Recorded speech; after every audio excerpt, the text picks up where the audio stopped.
أعوذ بالله من الشيطان الرجيم. بسم الله الرحمن الرحيم. الحمد لله رب العالمين، والصلاة والسلام على أشرف المرسلين وخاتم النبيين ورحمة الله للعالمين وبعد. Chers téléspectateurs, salam alaikum wa rahmatullahi ta'ala wa barakatuh. Nous voilà comme toujours chaque samedi à la même heure dans votre émission Islam, religion et civilisation.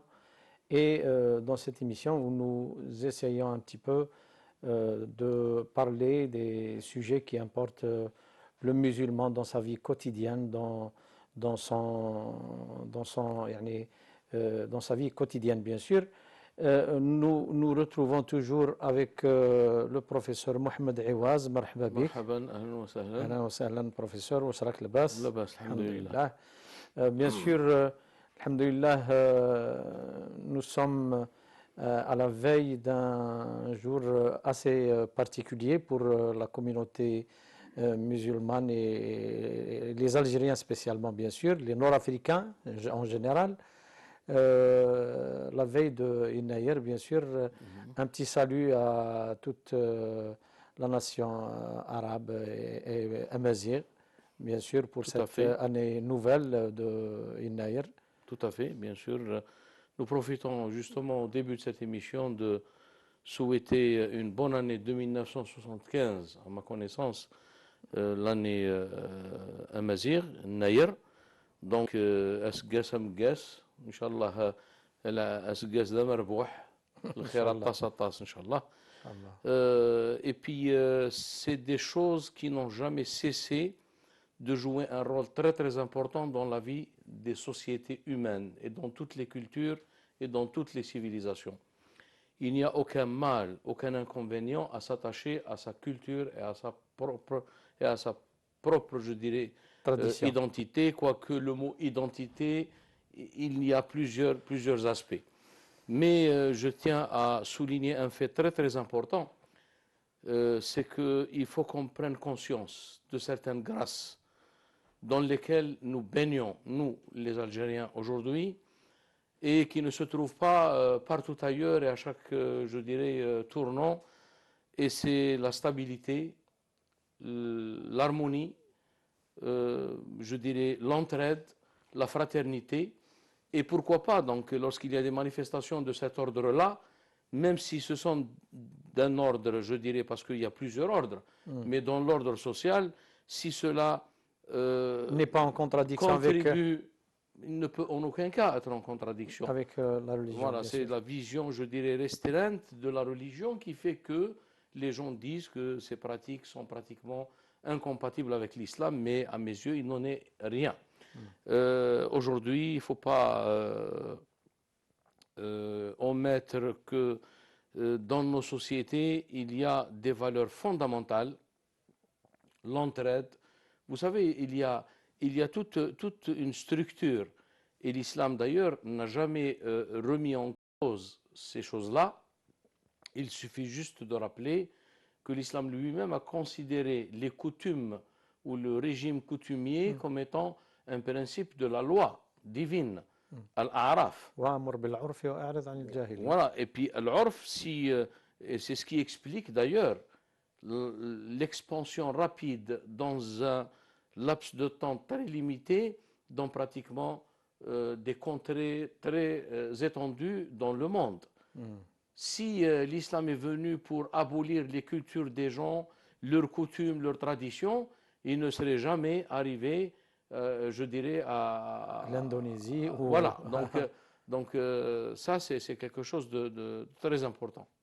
Donc, professeur, on doit admettre et reconnaître que ces traditions, ces coutumes ont un rôle social, un rôle fondamental. Oui. Bien sûr, on le trouve dans notre tradition à travers les cérémonies, le Twiza, le Wa'da. C'est des moments où beaucoup de choses se règlent pendant cette cérémonie. Dans ce cadre-là, vous savez, il y a ce qu'on appelle le système de Tajmat, qui est très connu dans la région de la Kabylie. Et je dirais, ce système, il contribue beaucoup à la réconciliation, à l'harmonie, et à résoudre pratiquement des problèmes Juridique même. Juridique même. Donc, ça, c'est quelque chose de très important. Maintenant, quand on parle, vous savez, l'imam Ibn Ashur, Mohammed al-Tahir Ibn Ashur, dans son ouvrage d'exégèse, Tahrir Kitab al-Tanwir. al-Tahrir wa al-Tanwir, lorsque on lui a posé la question à savoir, est-ce que avons-nous le droit de célébrer je dirais des fêtes, des choses qui ont un rapport avec, je dirais, l'histoire de certaines sociétés. Et il y a des manifestations peut-être festives, d'autres, je dirais, d'ordre différent. Il a dit, et ça se trouve dans l'exégèse ou le commentaire de Surat Al-Qadr. Lorsque Allah tabaraka wa ta'ala قال سلام هي حتى مطلع الفجر, c'est-à-dire cette nuit où il se passe dans l'ordre cosmique, il y a une manifestation céleste qui célèbre cet événement, qui est l'événement majeur dans l'islam et qui est l'événement déclencheur et initiateur de la civilisation musulmane, c'est Laylat al-Qadr, où il y a pratiquement une manifestation angélique dans les cieux, c'est une manifestation céleste. Il dit que si cela existe dans le monde céleste, il n'y a pas de mal à considérer les fêtes qui existent dans les différentes sociétés et qui sont des moyens. Et là, j'évoque la question fondamentale chez Shatibi, c'est que lorsqu'il y a des moyens qui aboutissent à des finalités qui sont recommandées et qui sont pratiquement considérées par l'esprit même de l'islam, pourquoi ne pas les utiliser? Al-ulfa, al-mahabba, al-ukhuwa, al-ta'awun, al-istiqrar, tout ça, ce sont des valeurs, peu importe le moyen. Et le moyen ne peut pas être contradictoire avec les préceptes de l'islam. Les gens, quand ils célèbrent leur attachement à leurs valeurs culturelles, lorsqu'ils célèbrent leur attachement à leur histoire, ceci ne touche en rien, je dirais, l'intégralité de l'islam. Sauf bien sûr là où il y a des comportements pratiquement qui sont contradictoires. Et à ma connaissance,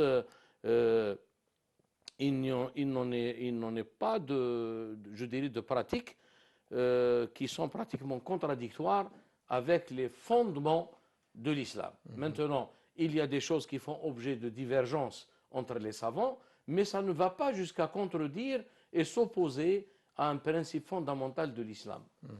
Voilà. Et il faut rappeler aussi que l'identité, elle n'est pas une identité restreinte, je dirais clôturée, dans l'identité religieuse.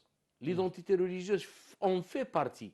Il y a l'identité nationale, il y a l'identité sociale, il y a l'identité religieuse, l'identité spirituelle, il y a aussi l'identité professionnelle.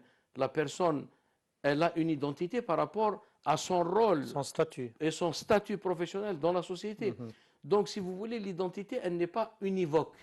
Elle est, je dirais, diverse et multiple. Et donc, l'identité, il y a même l'identité métaphysique.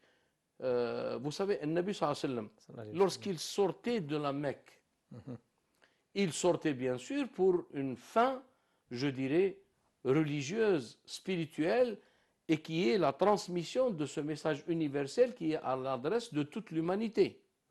Mais malgré cela, il a quand même manifesté un aspect d'une identité qui est reliée à sa terre natale, son attachement et son territoire, son environnement dans lequel il a vécu, en se tournant vers la Mecque et en disant, par Allah, Wallahi lawla anna قومك أخرجوني منك ما خرجت إنك لأحب أرض إلي ولولا أن قومك أخرجوني منك ما خرجت.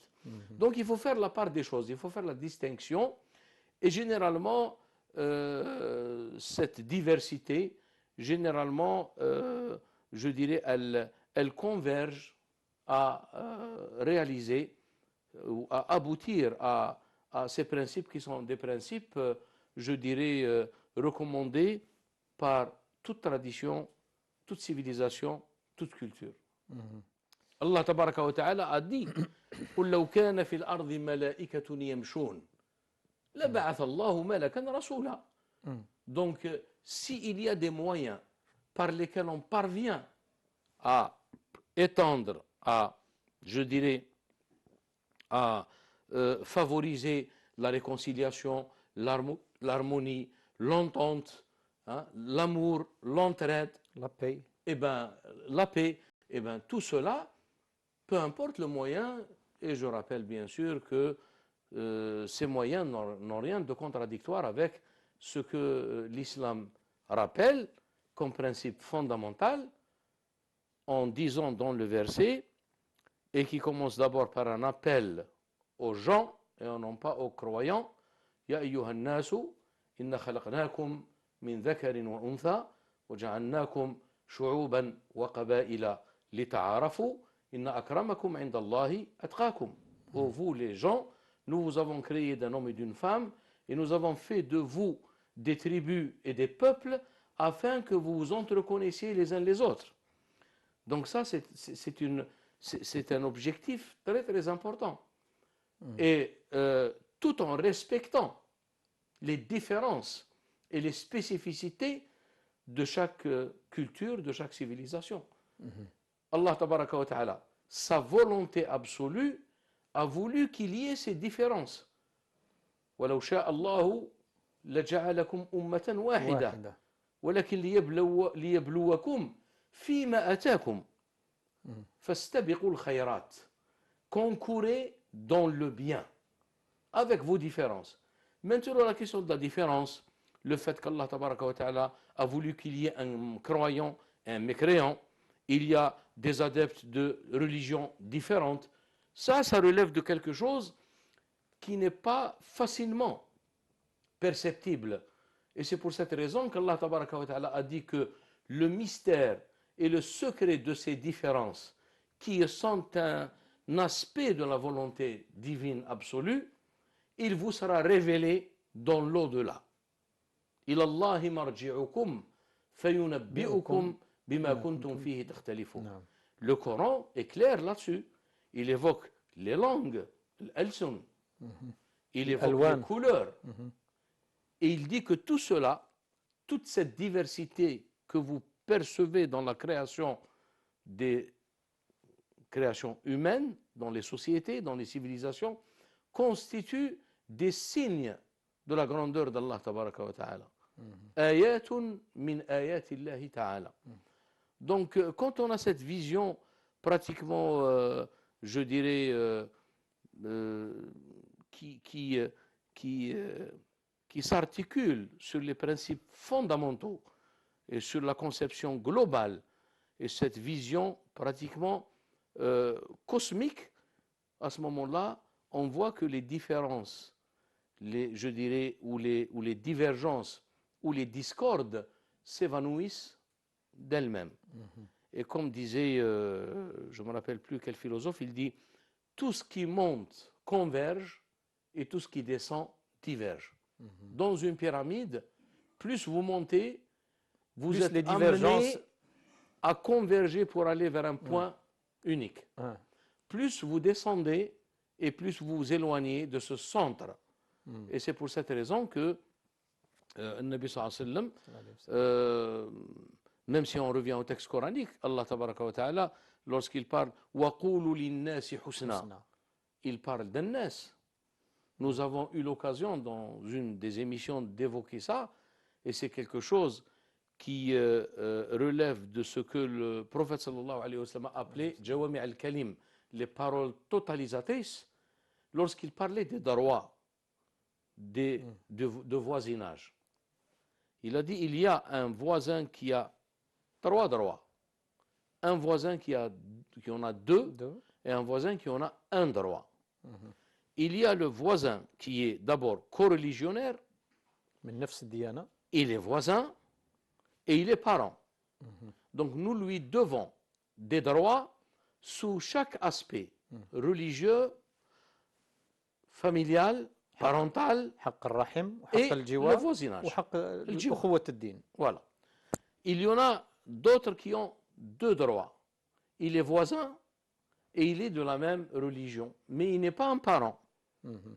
Nous devons deux lui droits. assurer ces deux droits. Mhm. Et enfin, le voisin à qui nous devons assurer un seul droit, Le droit du en voisinage. dehors de la religion, en dehors du lien de parenté, il y a le lien du voisinage.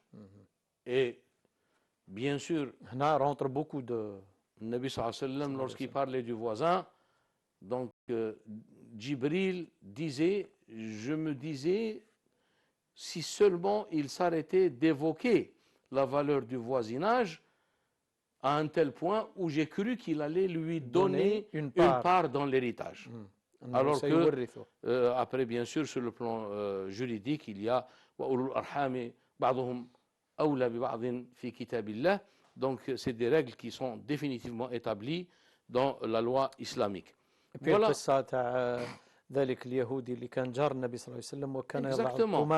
Exactement. Il faut distinguer entre les principes en tant que principes et ce qui intervient dans l'histoire sous prétexte de ces principes. Mais il n'en est rien. C'est de l'injustice tout simplement, comme ce qui se passe aujourd'hui, par exemple par rapport à nos frères qui sont à Gaza, hein, qui ont toute la Palestine pratiquement qui ont dépassé pratiquement, vous savez, les débats pompeux et les discours juridiques et l'exactitude juridique. Est-ce que c'est un génocide? Est-ce que c'est un homicide? Est-ce qu'il n'est pas, d'un point de vue juridique, quelles sont je dirais, les conditions pour qu'on puisse qualifier un tel acte d'homicide, je dirais, ou un crime contre l'humanité? Tous ces débats rentrent pratiquement dans une situation historique très critique que nous vivons actuellement, mais les principes sont pratiquement les principes, c'est des principes immuables. Hein, c'est des principes immuables et constants qui ne bougent pas. Professeur, justement pour rappeler un petit peu à nos frères qui peut-être tombent dans je dirais, la confusion en croyant que célébrer ces fêtes culturelles et traditionnelles représente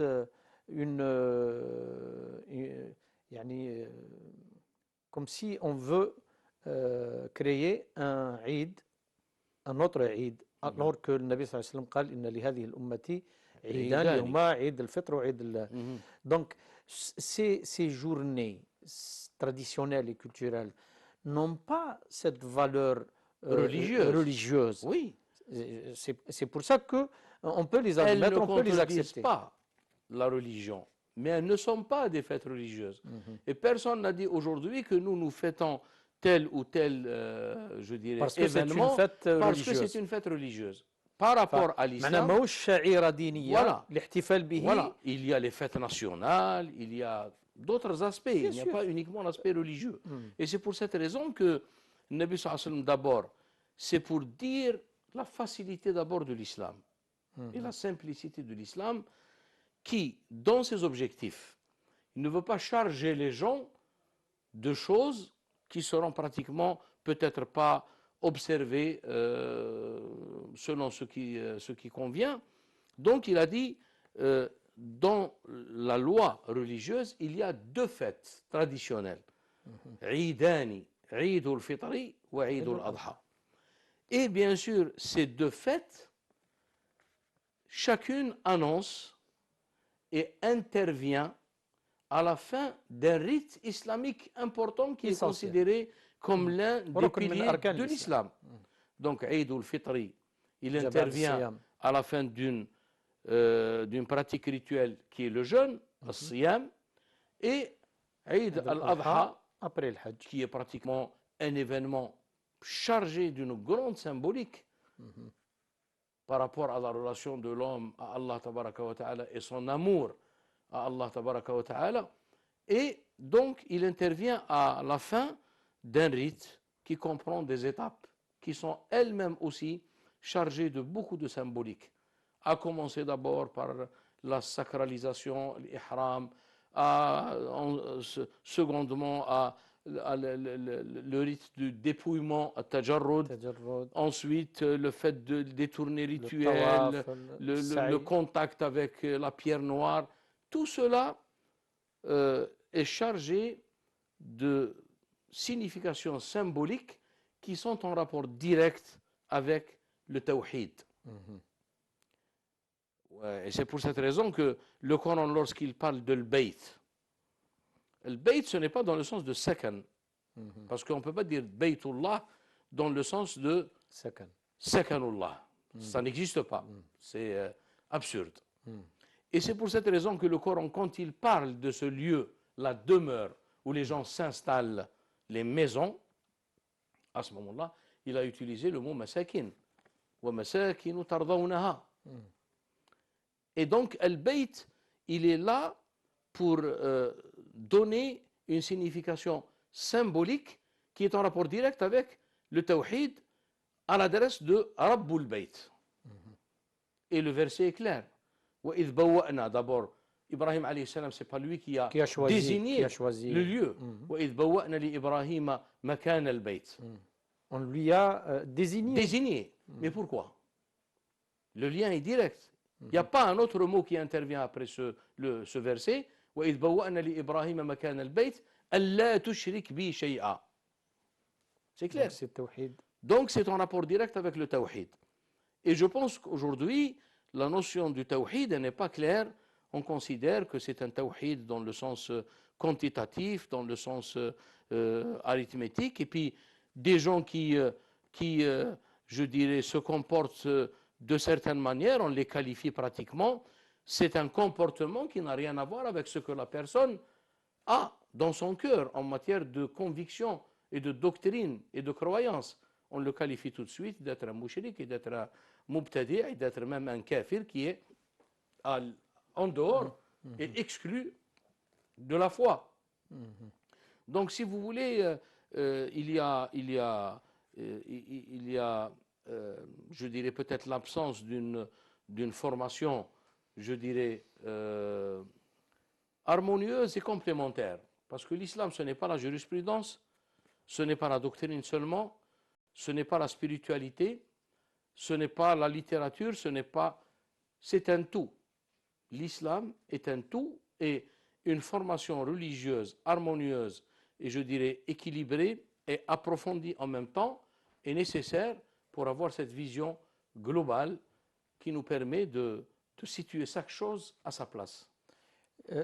Professeur, ce que vous venez de dire nous ramène à, bien sûr, à essayer de mettre en évidence l'aspect et la valeur conventionnelle du temps et le rapport entre le temps et les rites qu'Allah Tabaraka wa Ta'ala a choisis. Il leur a choisi des moments bien précis, que ce soit shahriyan ou yawmiyan. Donc, quel est ce rapport qui est très fin à concevoir? Partons du principe fondamental qu'il y a le créateur et il y a la création. Et qu'Allah tabaraka wa ta'ala est le créateur de toutes choses. Allahu khaliqu kulli shay. Le temps en lui-même, al-zaman, on peut l'envisager sous des angles différents. Il y a d'abord le fait que l'islam s'articule dans la détermination de ses rites, et non pas seulement les rites, mais la détermination, par exemple, dans l'évaluation du délai de viduité, l'idda. Lorsqu'une épouse est décédée, lorsqu'une épouse est divorcée, lorsqu'il y a un divorce, il y a donc un délai de viduité. Donc ces choses-là qui sont en rapport direct avec la loi, la charia, elles s'articulent sur un calendrier lunaire et non pas un calendrier solaire. Il y a un seul rite qui est fondé sur l'articulation d'un calendrier solaire, qui est la prière, et qui est la seule d'ailleurs à avoir été établie dans la première phase du message de l'islam, c'est-à-dire la phase mécoise, l'Isra ou le Mi'raj. Tous les autres rites ont été établis à Médine. Et donc ici, il faut d'abord signaler que Allah tabaraka wa ta'ala a voulu que, à travers les rites islamiques, qui sont la manifestation des hommes, de leur adhésion à la foi, à l'unicité, et de leur participation à l'obéissance d'Allah tabaraka wa ta'ala. Et donc, tout cela est articulé à partir d'un calendrier lunaire. Pourquoi? Parce que le calendrier lunaire, les saisons ne sont pas stables. Vous savez, à Ramadan, les prières, vous savez que, peut-être il faut rappeler cela, la prière ne s'arrête pas dans le cosmos. Elle ne s'arrête jamais. Aujourd'hui, par exemple, on est peut-être à une heure de prière qui est le Maghreb. Dans un autre endroit, c'est l'Aïcha. Dans un autre endroit, c'est le Subh. Dans un autre endroit. En tout cas, comme les tournées rituelles. Voilà. De même que les tournées rituelles autour de la Kaaba ne s'interrompent jamais, les prières ne s'interrompent jamais. Et d'ailleurs, certains savants ont dit que c'est pour que la création bénéficie, profite de la baraka de cette pratique de ces rites, qu'Allah tabaraka wa ta'ala a voulu que cela soit articulé autour d'un calendrier lunaire et non pas un calendrier solaire. Parce que vous jeûnez, je ne sais pas combien d'années, vous arrivez à jeûner en hiver, plusieurs années après, vous arrivez à une autre saison, ainsi de suite. L'aumône légale, le zakat, quand on détermine le moment de la zakat, quoique aujourd'hui dans nos sociétés, les gens généralement, ils donnent la zakat au premier Muharram. Il n'y a pas de mal à cela si les gens arrivent à, je dirais, s'organiser pour cela. Mais en vérité, selon les critères et les conditions de l'obligation de la zakat, chacun il a son année à lui.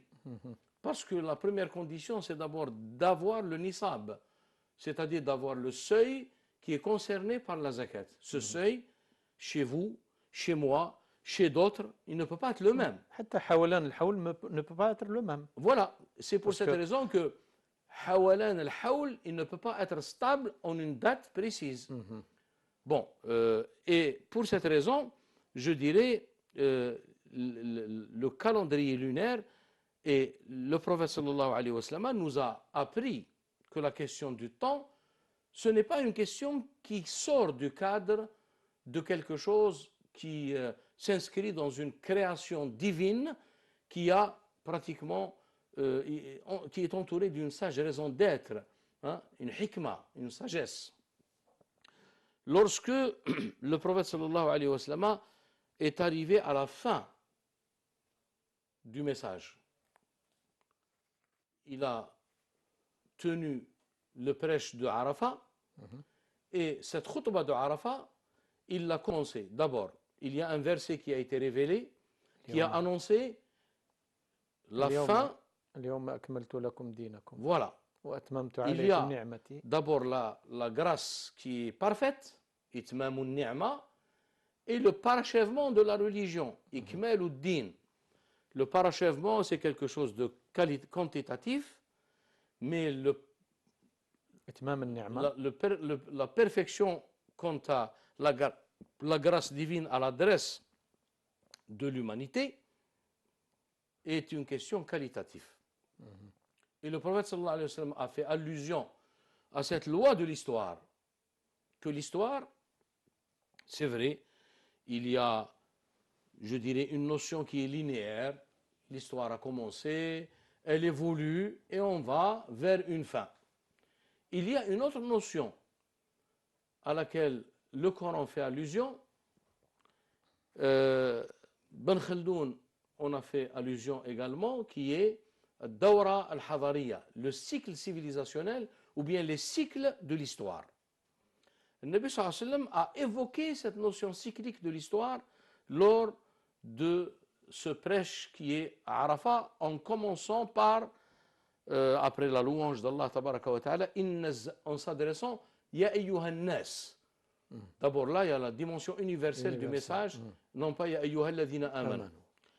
Ya ayyuhan nas inna az-zamana qad istadara kahayatihi yawma khalaqa Allahu as-samawati wal ard. C'est-à-dire, il y a un ordre divin. C'est vrai pour nous, c'est un ordre cosmique. On s'en sert conventionnellement pour régler nos affaires qui relèvent du monde de la contingence, alam al-hudouth, l'alam al-dunyawi. Mais il n'est pas exclu aussi du fait qu'il soit une création divine et qui relève d'une sage raison d'être divine. Inna az-zamana qad istadara kahayatihi yawma khalaqa Allahu as-samawati wal ard as-sanatu. Voilà. Ici, on rentre pratiquement dans le côté, je dirais, traditionnel ou la conception traditionnelle du temps. As-sanatu 12 shahran. L'année comporte 12 mois. Minha arba'atun hurum, qui sont des mois sacrés. منها رجب الذي نحن فيه. منها رجب الذي نحن فيه. ثلاثة, regardez la précision. Donc c'est pas quelque chose de le Coran a évoqué comme ça, l'affaire du temps, l'affaire des cieux, l'affaire de la terre, la rotation, le soleil, la lune. Ce n'est pas aussi simple qu'on le pense. Et au contraire, ces choses-là sont le propre des savants qui sont habilités à comprendre cela et pas n'importe qui. Et donc, ثلاثة متوالية, c'est-à-dire 3 mois sacrés successifs qui sont ذو الحجة محرم ورجب الفرد أو المفرد. رجب المنفرد, Rajab qui est esselé, qui est isolé. Mais malgré qu'il est isolé, munfarid, le Nabi sallallahu alayhi wa sallam, il l'a situé. Pourquoi il l'a situé?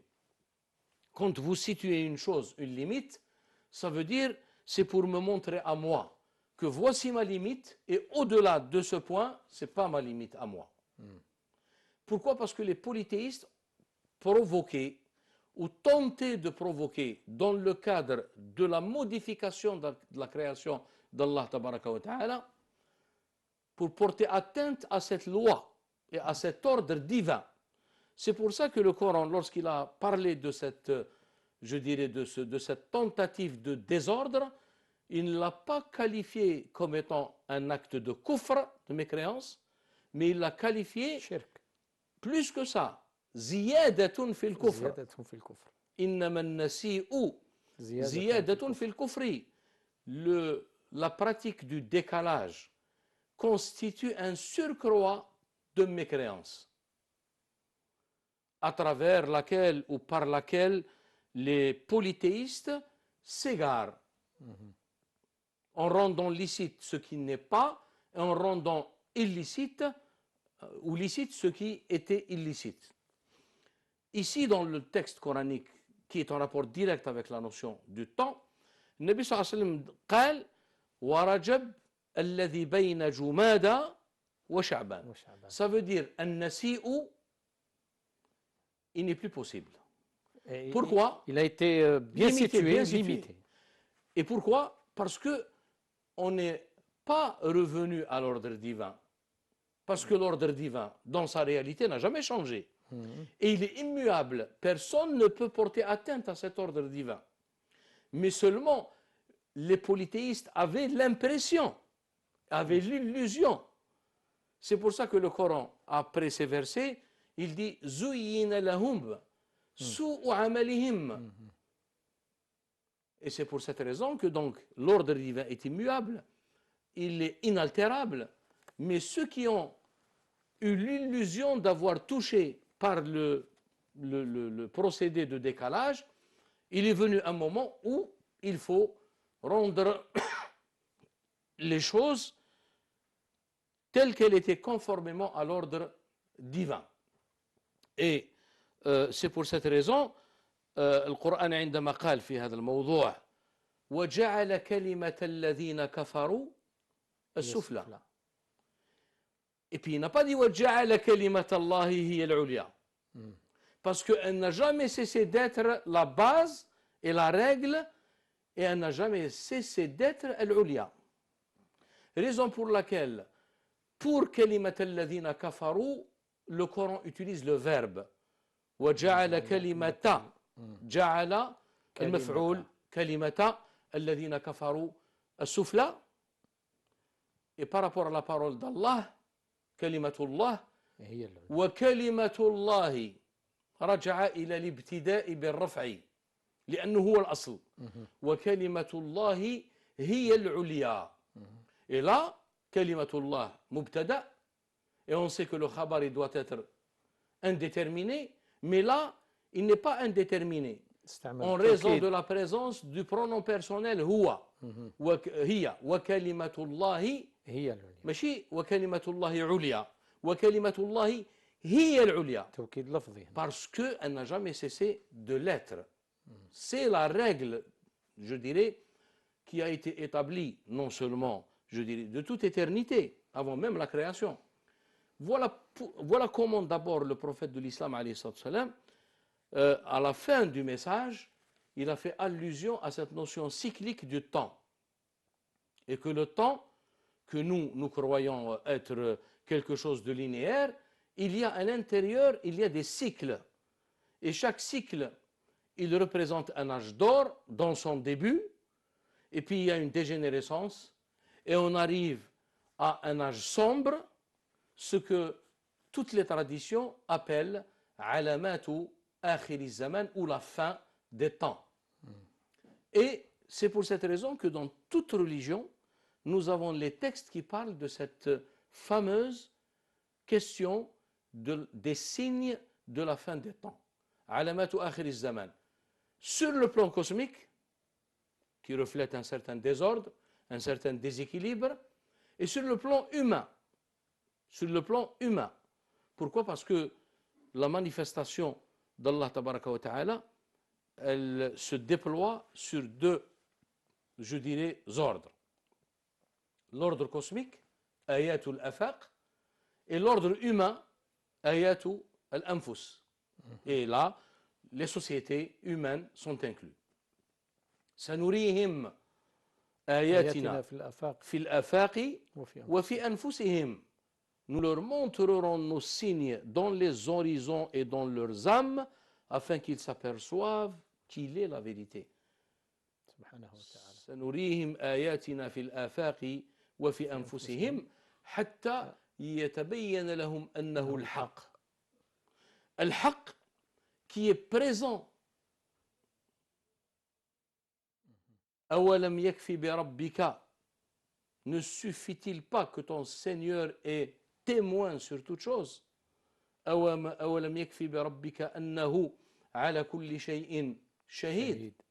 Donc la question du temps, il y a plusieurs angles sous lesquels on peut l'envisager.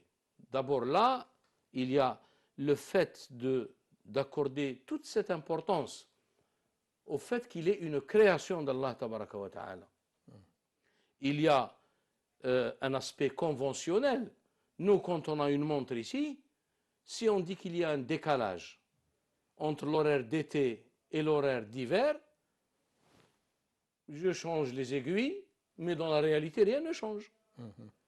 Vous voyez à minuit ou moins 5, le 31 décembre, la fin du mois de décembre, les gens à minuit moins 5, on dirait que parce que nous sommes dans l'illusion. Donc, on a l'impression qu'il y a quelque chose qui va se passer, mais rien ne s'est passé. Dans la réalité, rien ne s'est passé. C'est dans notre conception. Et cette conception, elle est à prendre en considération, parce que l'islam, il tient compte de tous les degrés de perception. Parce que là, il y a l'aspect conventionnel pour régler les affaires de notre monde. Donc on a besoin de cette notion. Arriver à une notion, quand on se pose la question, mais la vérité, le temps, c'est quoi? Az-zaman. Et c'est pour cette raison que même dans la littérature arabe et dans la poésie arabe, na'ibu zamana, وَلَيْسَ لِلزَّمَانِ عَيْبٌ سِوَانَا. Donc ça veut dire le zaman en lui-même, c'est pas lui qui est, je dirais, Pointu de doigt. voilà, mais c'est pratiquement nous. Et ça relève aussi d'une loi très importante qui est le rapport entre le temps, le lieu et le comportement humain. Et plus ce comportement il est harmonieux, plus la civilisation, la société, elle est dans un état de stabilité et d'harmonie. Plus il y a une transgression des lois divines, sur le plan individuel ou sur le plan collectif, il y a un désordre qui se crée. Voilà donc, et lorsqu'on arrive à se poser la question, avec un peu plus de profondeur, comme certains philosophes l'ont fait, en essayant de se poser la question, le temps c'est quoi? Et je tiens à souligner ici un fait très important. En 1932, Bergson, le philosophe, avait un problème par rapport à cette question du temps. Il réfléchissait à la question du temps et la réalité. A-t-il une réalité objective, absolue, ou c'est quelque chose de conventionnel et c'est une illusion et ça s'arrête là? Il a eu la visite d'un des penseurs musulmans, des réformateurs, Mohamed Iqbal, rahimahullah, qui était de passage à Paris en allant vers le Maroc. Et donc il a eu le privilège, parce qu'il ne souhaitait pas recevoir des gens, mais quand on lui a parlé de Mohamed Iqbal, il a quand même accepté de le recevoir. Et il y a une discussion qui a eu lieu entre eux concernant le temps. Et Mohamed Iqbal lui a évoqué la fameuse tradition sainte, le hadith al-Qudusi, La tasubbu ad-dahra fa inni ana ad-dahru. Ça veut dire que si vous arrivez à examiner les choses, la réalité absolue, la vérité, la seule vérité absolue, immuable, inviolable, qui n'a jamais cessé d'être, hiya Allah tabaraka wa ta'ala. هو الحقيقة المطلقة. Tout le reste, et ce hadith justement, il donne cette approche métaphysique de l'interprétation du temps. Est-ce que c'est dans le même sens de لا تسبوا الخلق لأنه أنا الذي خلقت الخلق يعني وكأنك تسب فعل الله عز وجل. Voilà, parce Et dans le même sens. Parce que quand on arrive à examiner les choses qui nous entourent, qu'est-ce qu'il y a en vérité? C'est vrai, vous me dites, il y a des cieux, il y a la terre, il y a des gens qui bougent, il y a des animaux, il y a des espèces de la création différentes. D'accord? Mais ce n'est pas sous cet angle-là que nous voulons envisager la chose. Est-ce que ces choses-là ont une réalité ou bien ce ne sont que des reflets d'une vérité qui les dépasse? Et c'est pour cette raison que Allah tabaraka wa ta'ala, quand il nous appelle et nous interpelle pour méditer sur les signes de la création, il ne nous interpelle pas pour regarder les signes de la création. Il nous interpelle pour nous dire, regardez ce qu'il y a dans les signes de la création. Il ne nous dit pas, قُلْ انظُرُوا السَّمَوَاتِ وَالْأَرْضِ. Il dit, قُلْ انظُرُوا ماذا في السماوات والأرض. Et là, on rentre pratiquement dans ce qu'on peut appeler que le monde est, par rapport à sa condition et à son statut en tant que créature ou création, il est néant. Je peux évoquer certains vers de Cheikh Abi Madian de Tilmsan, radiyallahu anhu, dans un poème, Allah aqul wa dhari al-wujud wa ma hawa in kunta murtadan bulugha kamali فالكل الكل, quand je dis le kull, c'est-à-dire كل ما سوى الله, كل ما سوى الله, كل ما سوى الله, كل أجناس المخلوقات العلوية السفلية, الجنس الحيواني, الجنس النباتي, الجنس الجمادي, الجنس الإنساني, كل ما سوى الله. فالكل دون الله إن حققته عدم على التفصيل والإجمال. من لا وجود لذاته من ذاته فوجوده لولاه عين محال. Donc c'est dans ce sens que la foi nous interpelle à se baser, à se fonder, à s'attacher uniquement à Allah tabaraka wa ta'ala. ففروا إلى الله هو الأول والآخر والظاهر والباطن. Et nous met en garde de s'attacher aux causes, الأسباب. Parce que الأسباب, في الحقيقة, elle est un voile par rapport à la vérité qui représente la manifestation d'Allah tabaraka wa ta'ala. Et c'est pour cette raison que l'imam Abu al-Hassan al-Ash'ari a provoqué une révolution dans cette doctrine lorsque les gens disaient Inna Allah yakhluqu bil asbabi, Dieu crée à l'aide des causes. L'imam Abu al-Hassan al-Ash'ari قال, lorsqu'on dit Inna Allah yakhluqu bil asbabi, ça sous-entend une atteinte à la transcendance divine dans le sens où il a besoin de quelque chose. Voilà. Et il a révolutionné cette parole en disant Inna Allah yakhluqu 'inda al-asbabi la biha. Lorsqu'il y a les causes qui sont réunies, il y a la création. Voilà, Allah khaliq kulli shay. Donc, dans ce sens-là, الزمن يعني لا وجود على الحقيقة إلا الله ولا مقصود ولا معبود بالحق إلا الله. ولهذا القرآن, le Coran nous interpelle toujours à être attachés à Allah tabaraka wa ta'ala et ne pas s'attacher aux illusions. Alors les illusions, cela a été établi dans le Coran par plusieurs procédés, par plusieurs, je dirais, styles, dont les métaphores dans le Coran. الأمثال في القرآن الكريم. مثل الذين كفروا مثل الذين اتخذوا من دون الله, ceux qui ont pris en dehors d'Allah des alliés. مثل الذين اتخذوا من دون الله أولياء كمثل العنكبوت. C'est comme l'araignée lorsqu'elle se fait une toile, une maison. كمثل العنكبوت اتخذت بيتا. L'allusion et la symbolique, elle est où? وَإِنَّ أَوْهَنَ الْبُيُوتِ, et les maisons les plus fragiles sont bien les maisons des araignées.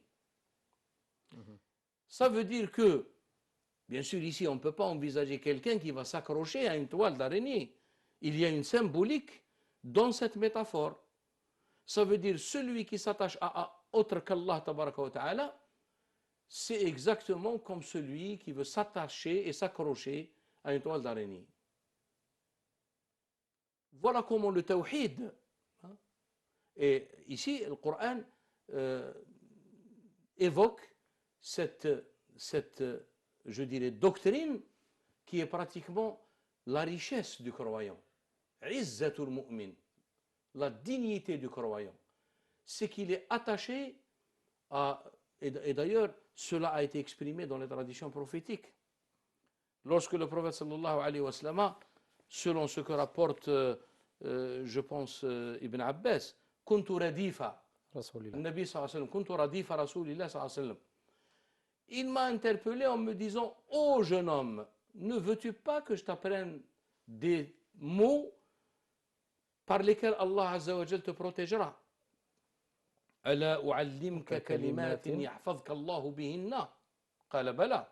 Oh que oui.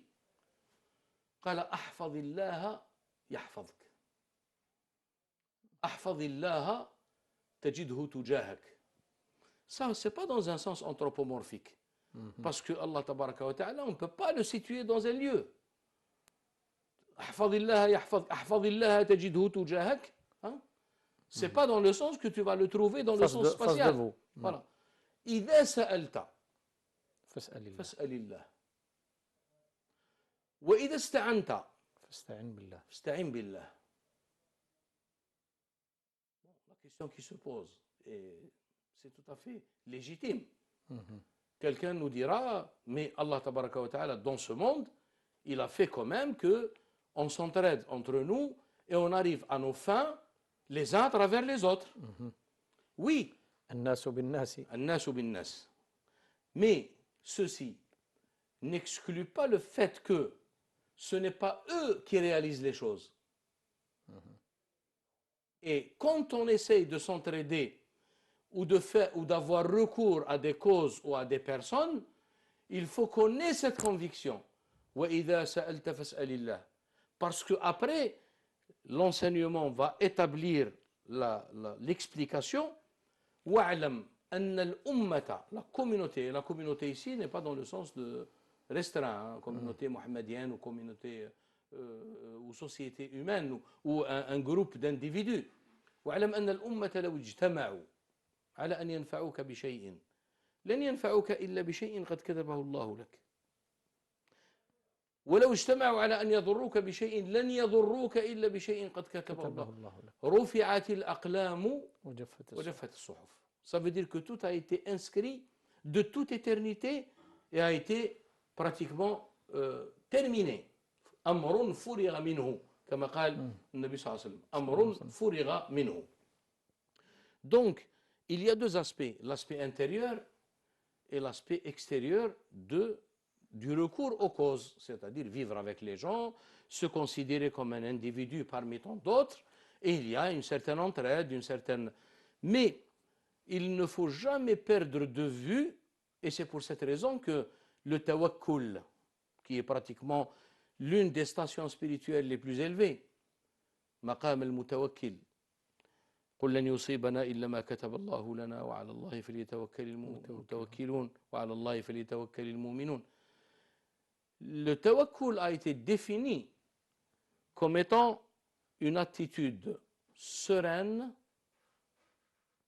par rapport à ce qui a été décrété de toute éternité.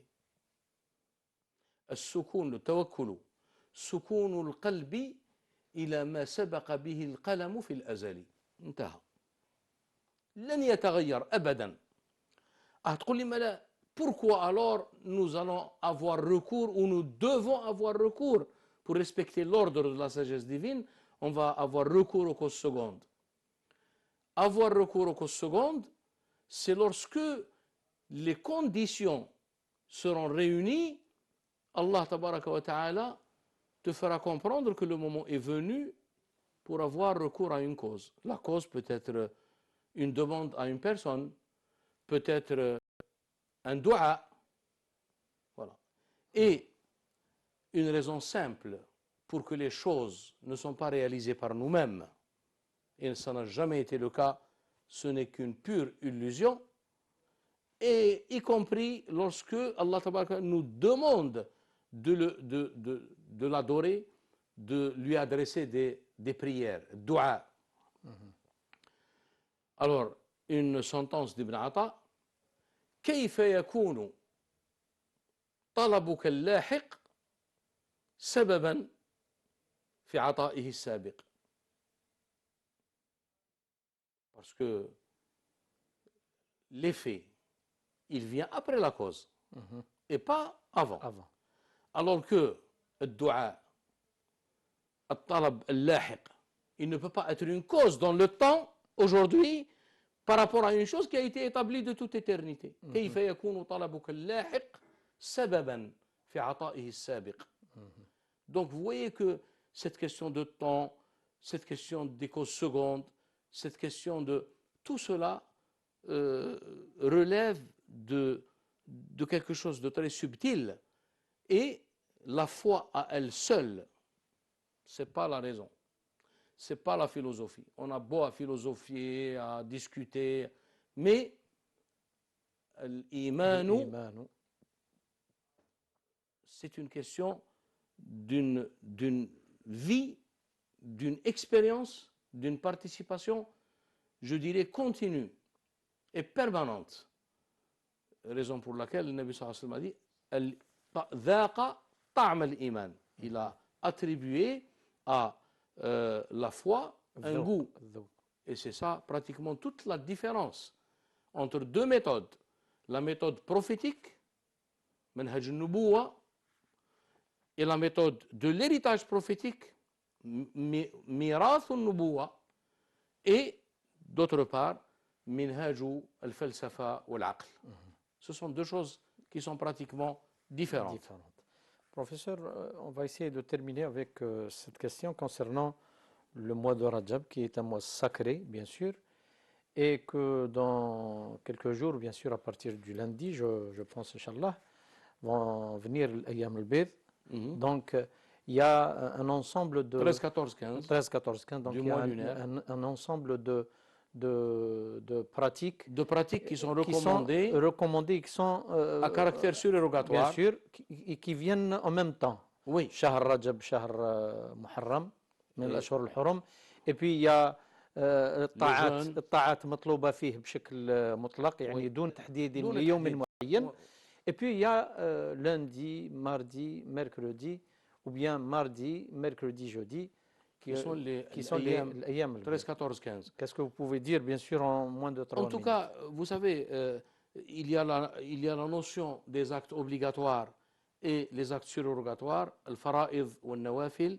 Le hadith al-Qudusi a donné bien je dirais, une explication à cela. ما تقرب إلي عبدي بحسن مما افترضت عليه وما زال عبدي يتقرب إلي بالنوافل حتى أحبه. Donc c'est en rapport direct avec l'amour d'Allah tabaraka wa ta'ala. Maintenant, فإذا أحببته كنت سمعه, يعني la tradition qui est célèbre, hadith al-Qudusi. Mais les pratiques qui sont recommandées durant ce mois, si la personne, par exemple, elle a l'habitude de jeûner 13, 14, 15 de chaque mois, bien le lundi, ou bien le lundi ou le mardi, ou bien le lundi et le jeudi plutôt. Donc, il n'y a pas de règle, je dirais, arrêtée dans ce domaine.